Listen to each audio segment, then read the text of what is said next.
वहाँ पर Honda city आई है IB टेक। इसमें हमने सिस्टम लगाया है अनप्लग का।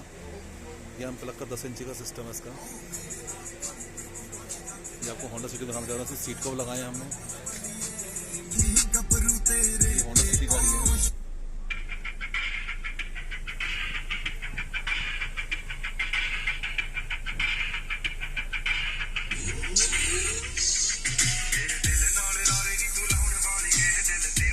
ये होंडा सिटी में सिस्टम लगाया है। IB टेक गाड़ी है, 2011 मॉडल।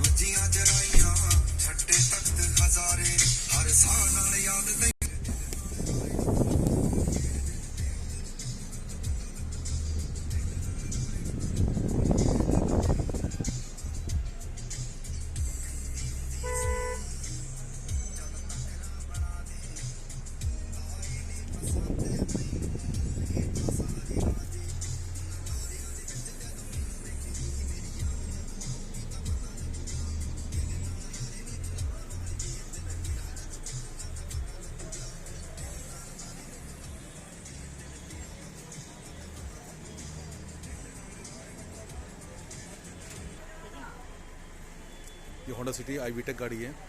इसमें हमने म्यूजिक सिस्टम लगाया है अनप्लग ब्रांड का 10 इंची का। ये आप देख सकते हैं। फिटिंग फिनिशिंग सारी मैंने जो दिखाई है आपको, ये कंप्लीट काम हो चुका है इस गाड़ी में।